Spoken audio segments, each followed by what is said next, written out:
Let's just bring ourselves all into the center of the day, our bodies, into the center of our beings. Take a breath. Just let yourself come in to your body. Let your consciousness drop down from your mind into your heart, into your belly, and then feeling your feet on the floor so that you're one being together between heaven and earth.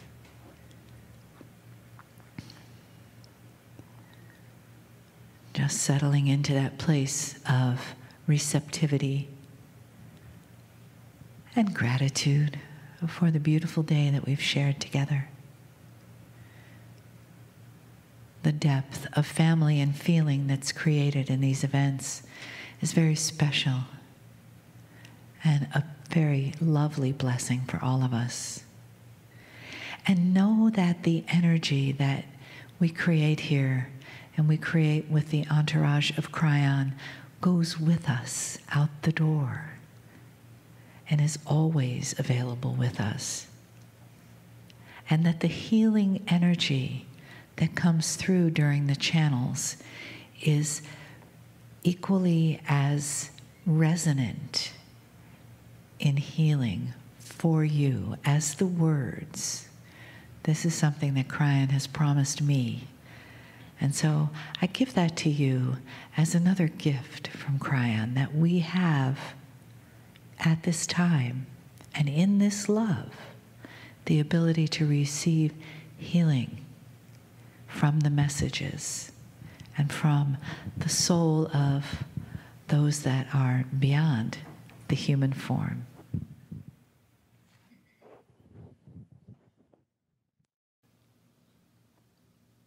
Greetings, dear ones. I'm Kryon of Magnetic Service.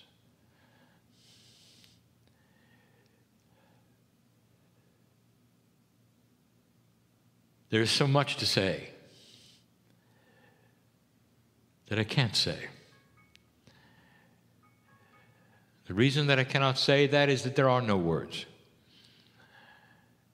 No words that would adequately express that which we feel for you. Group after group like yours, we have talked about things that are so important to us, to you, the meld between us, the way we feel to you, the congratulations we have for you. Dear ones, inside you, the predominant thing that we see is us. There's God in you. Regardless of all other messages from all the rest, anyone channeling, reading, whatever, if they don't tell you that there's God in you, then walk the other way. The creation story of the planet says there's God in you. The masters who walked the earth said there's God in you. All of them. This is the theme of the day. And what you're trying to do at this point is connect. It is the reason perhaps you would come to a channeling instead of another kind of a meeting. Listening for the jewels from Spirit, the things that you would relate to, that which was love.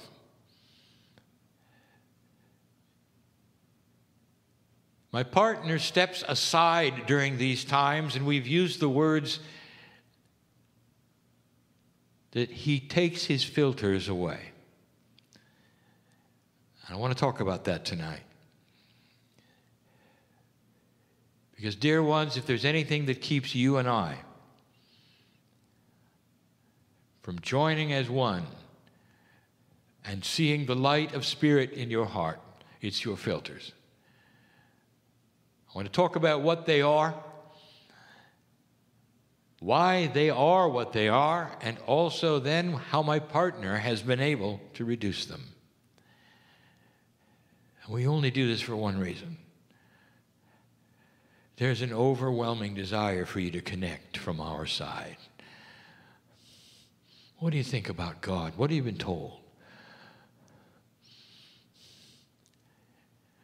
You've been told that it's some kind of judging parent, perhaps, one who would then dispense evil upon you, or that which would destroy you or hurt you or harm you or make you suffer. Can you see the humanism in that? Can you understand that it's simply a copy of parenting, bad parenting? It's not God. It's the best you have to figure out God with your filter. And the filter is what you have, which is human. And you apply all things to that. And that's not us. You come from the creative source, built in the image of the Creator. And that image is a metaphor for love. Every single human has the capacity for love. Every human. Even the ones that you would say, it's impossible, look at who they are, look at perhaps what they've done. I am telling you that all of you are created equally in this way. You have the choice to follow the high road to God or not. That's the duality that lives in each of you. To go into a dark place, to talk about dark things, or to see the Creator in you, the light. It has always been this way, and humans are beginning to change. I want to talk about your filters. If you're sitting here having difficulty that this is real, this is going to explain why. If you believe it's real, but then you have difficulty believing some of the other things that I talk about, I'm going to explain why. There is no judgment that you are this way, dear human being. It's only marveling that you've come so far with what you have. What I'm going to call filters is life experience. I'm going to segment it into 5 places or areas or categories. All of the above, because they're concepts. I do not use the numbers idly, for they all are metaphors of something else. Look up 5 in numerology, even the simplest of numerology, and you'll see why I chose 5.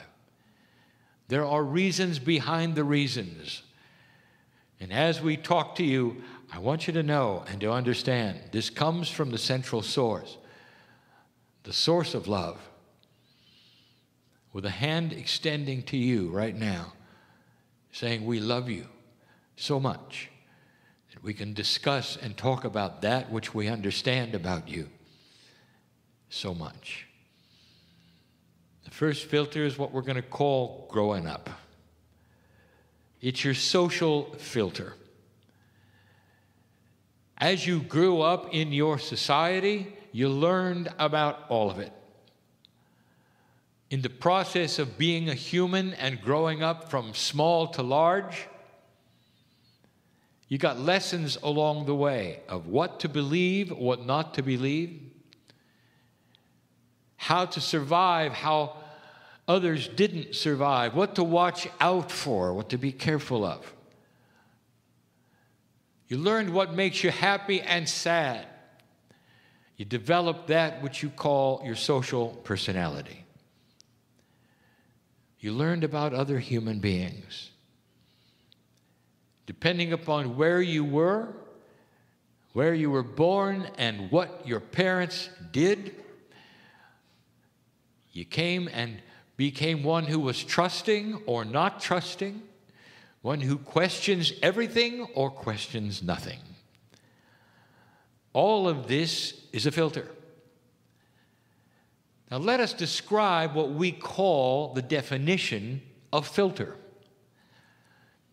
If you're looking at something pure, perhaps it is white light, the purest light that you can imagine, anything that you would put in front of that light that would diminish it, change it, alter it, color it, would be a filter. Growing up is a filter that makes you a certain way as a human being. And that particular certain way is what you deal with all your life. Now, most of you are fully comfortable with this. It is you.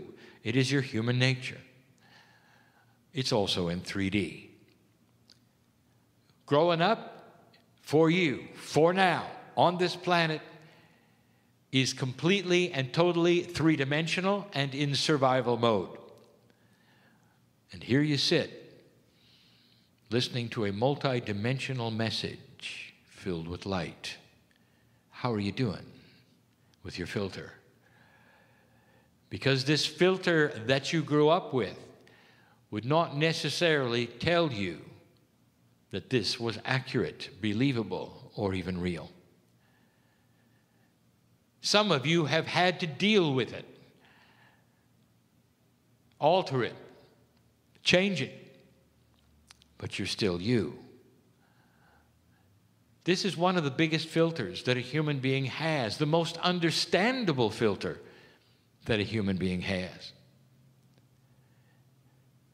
Dear ones, have you ever met someone who was from a foreign land that is so different than yours that their filter is different? That which they do when they eat is different. The things that they have that they consider elegant etiquette is different.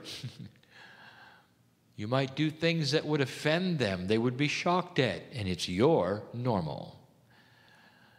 You get to see their filter is different from yours.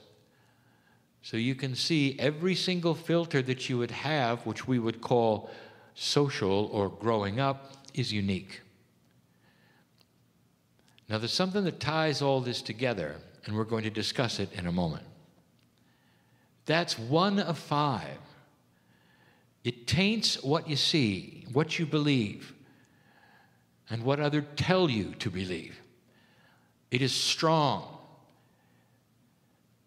If somebody wants to change it, it's threatening. It's in place. Number 1. Number 2 moves around a bit. It is the spiritual filter. What have you been told about God? Who is God? How do you get to God? How do you speak to God? Can you speak to God? What is God? Do you believe in God? Is it possible there is a creator of the universe that knows your name? Some of you have been told there's a creator of the universe who's out to punish you if you don't find out something obscure during your life. Everyone gets punished equally, forever. Is that your God? It changes, and the filter moves around as some of you then accept and deny that which you have been taught by others. Sometimes it's actually part of the first filter because it's part of growing up. Your parents then take you to church or to a spiritual event, and you own that as yours because it is theirs. If the grown-up likes it, therefore it must be all right, and it becomes yours until that which you find that is something better or more logical. Spiritual filters are sometimes unique to beliefs. How about yours? The spiritual filter you have is filled with your past, what you've done, what you have seen, what you have realized in the changes that you have made that allow you to sit here, and yet you still have a filter. What have you learned in metaphysics that's correct and not correct? Dear ones, the human mind is excellent. at compartmentalizing everything. And you have done that with God in your own way. You must set a boundary, you say, of belief. Some of you still sit and wonder whether the transmission I'm giving you now, to use that word, is coming from the man or the other side of the veil. And then if it's coming from the other side of the veil, is it totally accurate or is it filtered by him? That's your filter judging a filter. Your spiritual filter is important to you, not in growing up, but in life. For how you see the Creator then tempers how your life goes, what you will do. Are you fearful? Are you joyful? Do you believe the end of life creates another life, or does it create punishment or judgment? It's a strong filter for many. It's no filter for some, which is still a filter. If you do not believe in the creative source, your filter then will not let one in if you see it. It's a filter. That's number 2. If you put the filters together, then they make that what you're trying to see a little more difficult. Each filter dims the light that you would like to see that is pure. Each one. If I give you a scenario you've never seen before, that you never had when you were growing up, and that's outside the box of your spirituality, what will your 2 filters do? They'll be in place, strongly in place. You'll be holding them with both hands, so that you don't get a surprise. This is human nature. Protect your filter. It is part of how you think. It is your mind. And I'll tell you why in a moment. The next one, believe it or not, very important, is your gender filter. Each of you acts a certain way, behaves a certain way in certain companies because of who you are and your gender. The model of your gender, what did your mother tell you about what a woman should be like? You either honored it and did it or rebelled and didn't, but it made an effect. And the gender that you are, if it is perhaps a woman, you are ladylike or not, depending upon that filter's position. But you still are very aware and act a certain way as a woman. A man has the same kind of thing. What did your father tell you, sir, of what a real man does? And there would be those say a real man is one who will never back down in an argument, or another say a real man is one who has compassion for all. 2 different kinds of instructions, 2 different filters that tell you who you are as a male. The gender filter is a strong one. It defines you with other genders. You have camaraderie with your same gender because you've been told the same thing, and you relax within it. Perhaps you're uncomfortable being in those around you that are not your gender. And if you are, your filter is on overdrive. It's working the puzzle because you're not that gender. It's a strong one. What does it bring to the light, you might say? What does your gender have to do with looking at pure white light, which may be the creative source? How would you then interpret it differently as a man or a woman? And do you? And the answer is, oh yeah, you really do. The male filter, that is a gender filter, which is that of the male, will be less receptive to that which is gentle than the woman. And the creative source of all things is the most gentle, benevolent, easy love. Easy, meaning it flows. You don't have to snatch it. You don't have to ask for it. You don't have to push. It flows into you if you let it. But sometimes the male gender filter will say, no, it's got to be different before I am interested. The man you look at was a tough nut to crack. For he had the male filter that said, I'm not crying on your terms. I will not weep. And we showed him how different he was. We showed him that weeping could be in joy of finding truth. And when he realized that, everything his father told him about what happens when a man cries went out the window.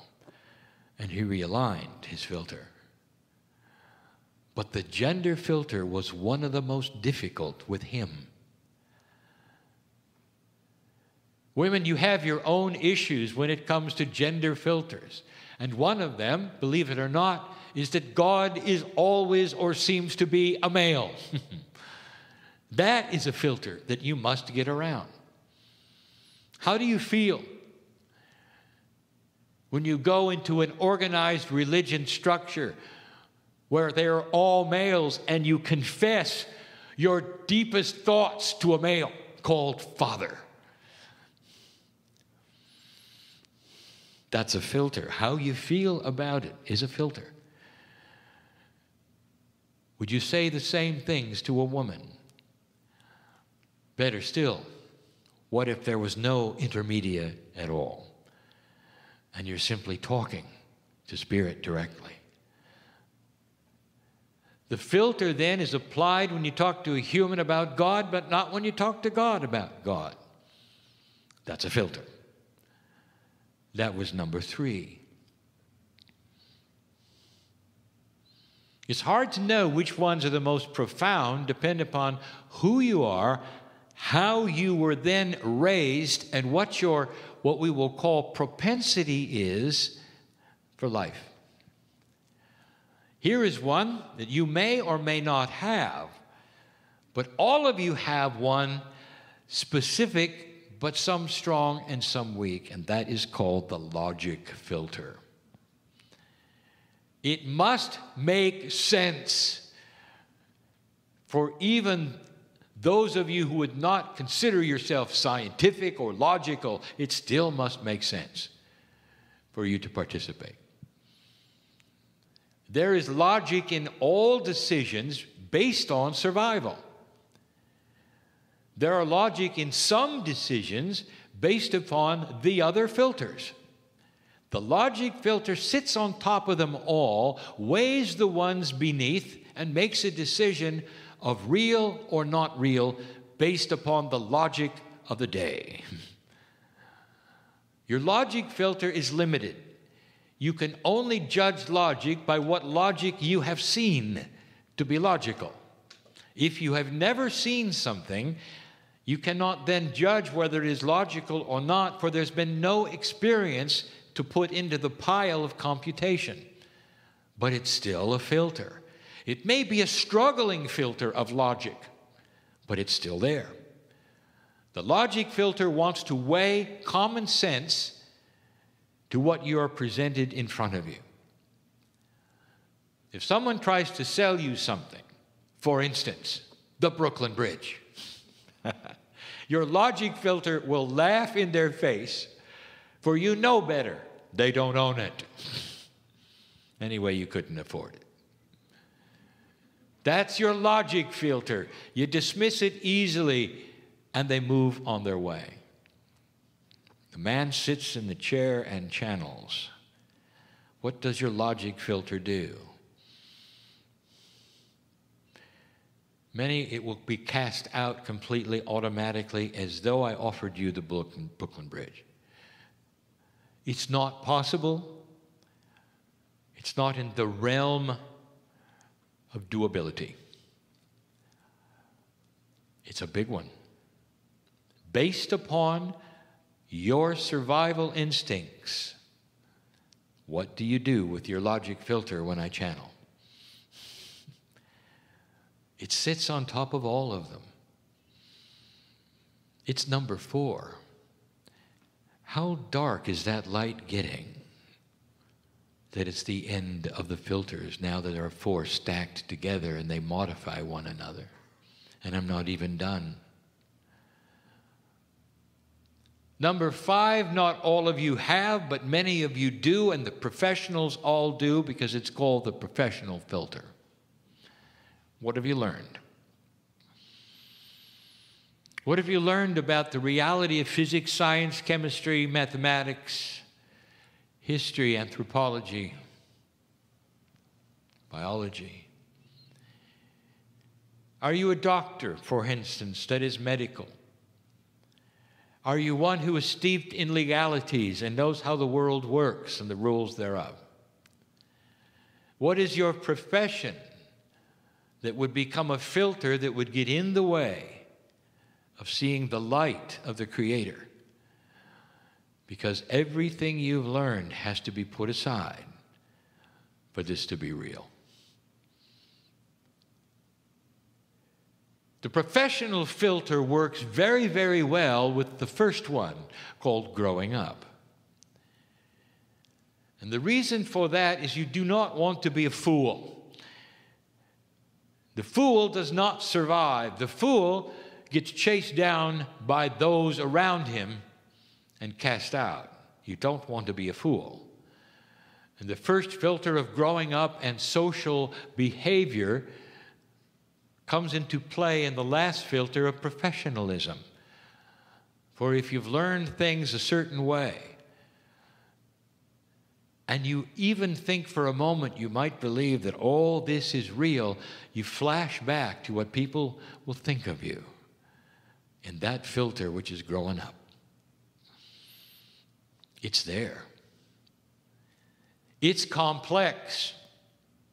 If you're a physicist and I tell you your laws of the universe are incomplete, there's something within you, even though you sit in this meeting right now, that twitches because we've just said you're wrong. And you spent all of your life trying your best to figure everything out. We don't have the heart to tell you how wrong you are. And only discovery will show that, and that's going to be all right because humans did it.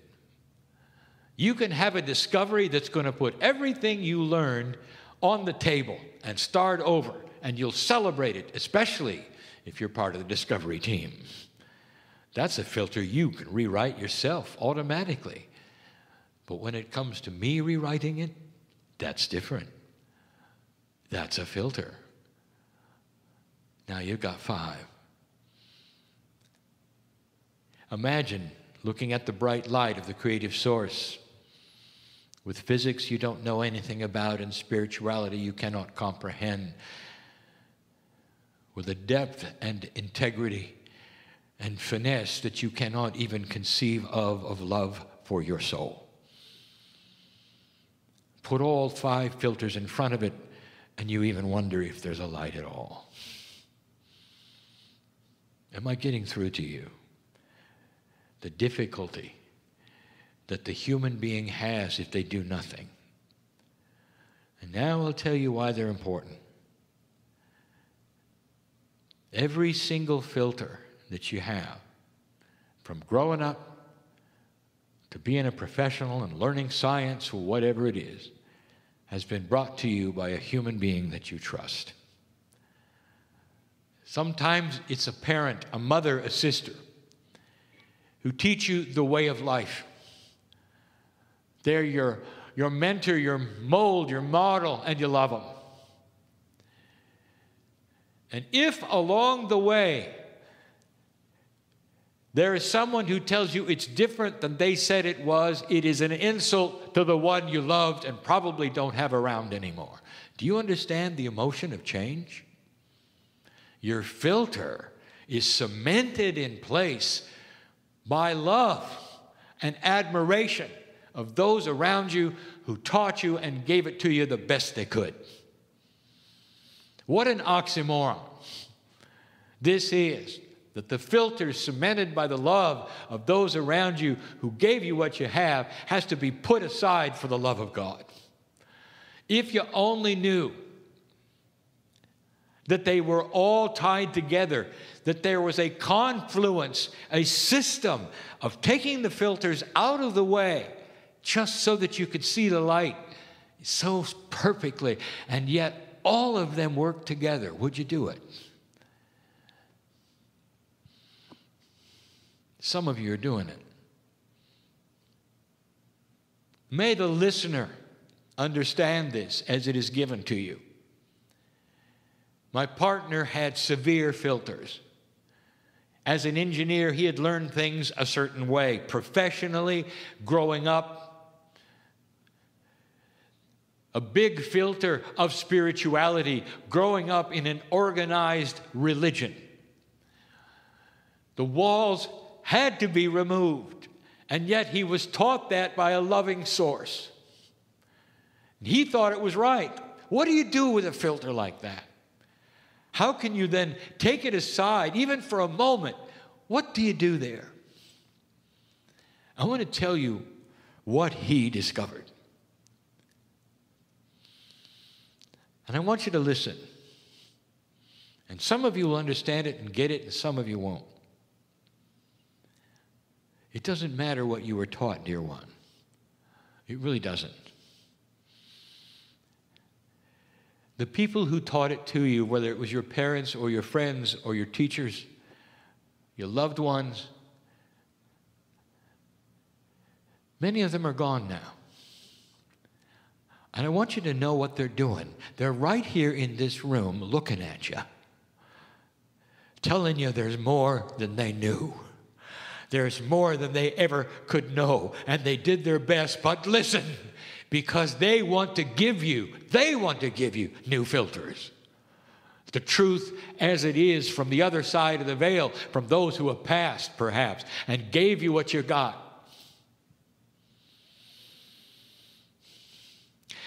The confluence of energy that will make the filters transparent, even for a moment, so that you can see the light and understand, is love. When my partner sat in the chair for the first time, we said nothing. He didn't hear voices. There was no channeling. He would have run the other way. We gave him love, and he wept. It was the great equalizer. The first filter of logic was dismissed completely and totally through love.